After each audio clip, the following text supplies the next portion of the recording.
tout le monde, c'est Chloé. Alors on se retrouve aujourd'hui dans une vidéo, ça commence bien, dans une vidéo linogravure. Alors ça va peut-être pas vous... Enfin ça n'a pas trop de rapport en disant avec le bullet journal, mais ça peut vous permettre en fait de créer vos propres tampons, parce que la linogravure est en fait une...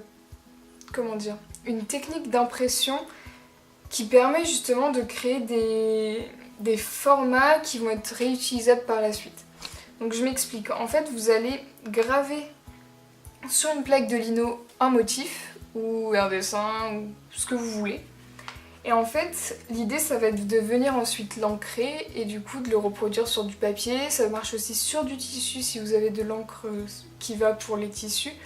Enfin bref, vous allez pouvoir l'utiliser pour tout et tous les supports possibles en fait, et imaginables.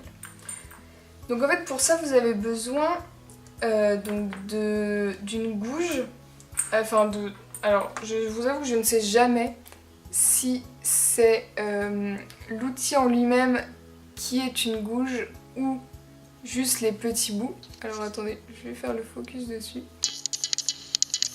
Voilà. Donc soit je sais jamais si c'est le petit bout ici ou l'outil en lui-même. Mais en fait vous avez donc cet outil et vous avez ensuite plusieurs petits embouts qui viennent se mettre ici quoi. Donc vous pouvez le retirer et changer à chaque fois. Hop.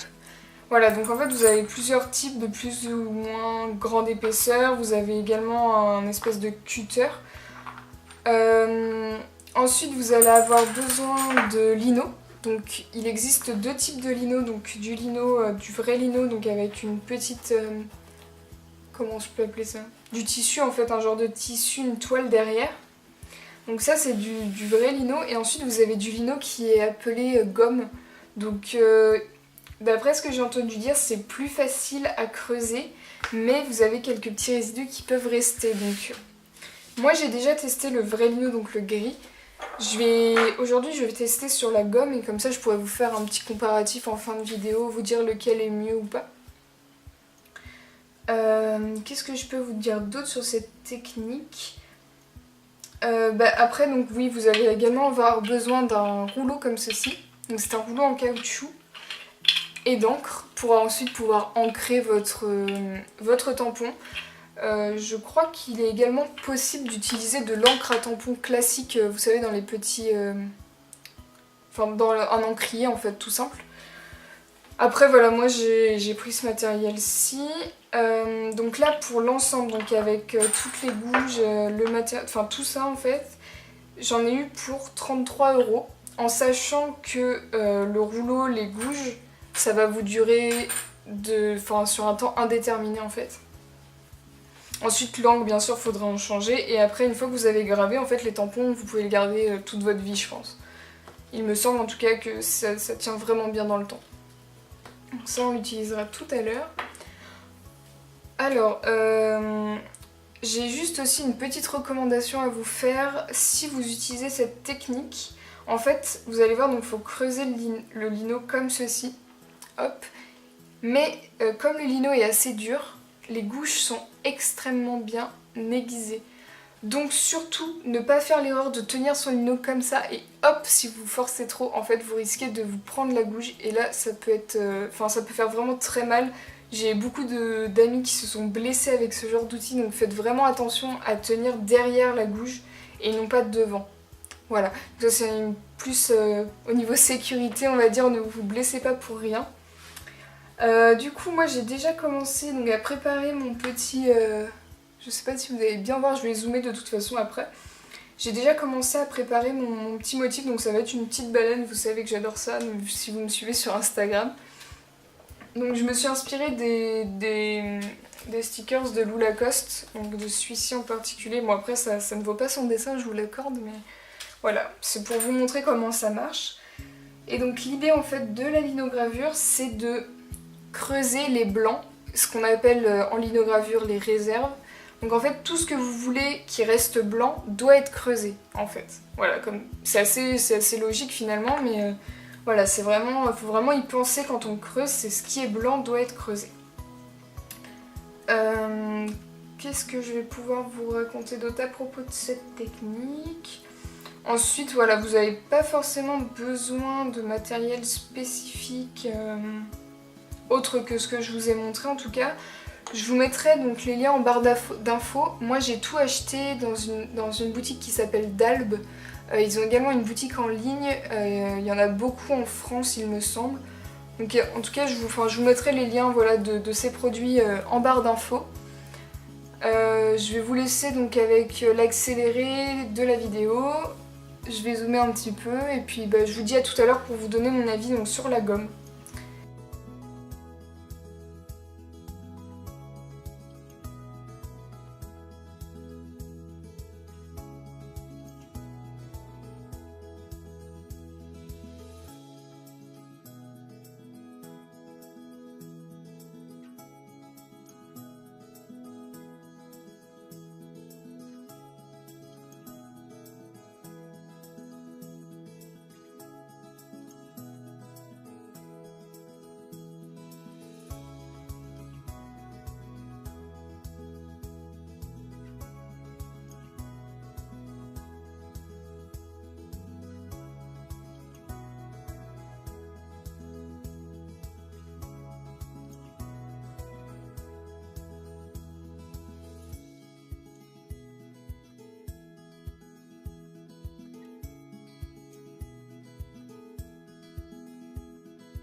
Ok, donc là c'est bon, j'ai bien creusé je pense mon motif. Hop, je vais essayer de...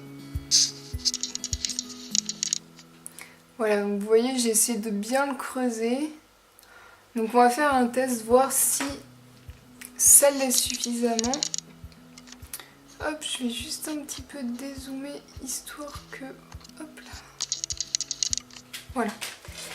Alors donc je prends une poche pour mettre l'encre parce que j'ai rien d'autre pour le moment. Donc voilà, moi j'ai pris de l'encre noire. Pour débuter, je pense que c'est suffisant.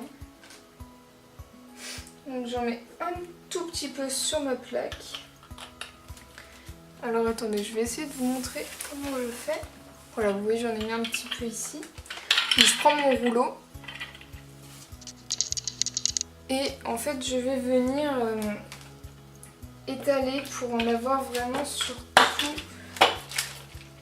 tout le rouleau. Alors, comment je vais faire mon truc? Hop. Donc j'avoue que sur une feuille plastique c'est pas l'idéal. Ok. Ce qui marche le mieux, c'est des plaques directement plastiques. Voilà, donc une fois que j'en ai plein sur mon rouleau, et plein sur les doigts en passant, voilà, donc j'ai pris ma feuille. Je vais garder la feuille plastique en dessous, histoire de ne pas tacher la table. Alors, hop. Voilà, donc je vais passer en fait sur mon dessin. Et donc vous allez voir, en fait on va voir tout de suite si c'est suffisamment creusé ou pas. Voilà, faut pas hésiter à en mettre pas mal.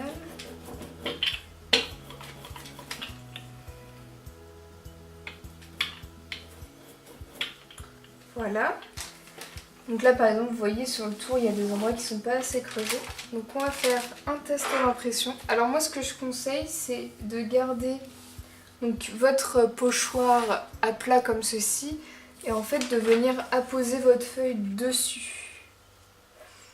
Hop. Alors là donc vous appuyez. Vous n'hésitez pas à appuyer bien fort. J'ai vu que certains utilisaient une cuillère en fait, une petite cuillère.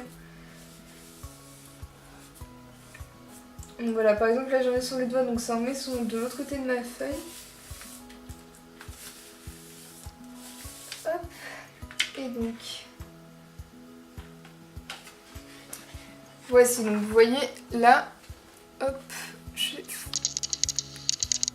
voici ce que ça peut donner. Donc vous voyez par exemple toutes les petites fioritures là sur le tour, c'est que je n'ai pas assez creusé. Donc du coup faut pas hésiter à venir recreuser par dessus. Donc c'est ce que je vais faire. Et vous voyez là par exemple j'avais pas mis assez d'encre. Faut pas hésiter à mettre de l'encre vraiment. Donc vous voyez ce que ça peut donner. Et voilà, du coup là ce pochoir je vais pouvoir le réutiliser pendant très longtemps dans mon bullet journal en fait. Voilà, donc c'est tout pour cette vidéo. Hop. J'espère qu'elle vous aura plu. Donc je vous mets toutes les références des outils en barre d'infos. N'hésitez pas à me laisser des petits commentaires si ce genre de vidéo sur une technique d'art vous plaît. Et puis je vous dis à bientôt dans une prochaine vidéo qui sera une vidéo migration. Voilà, à bientôt!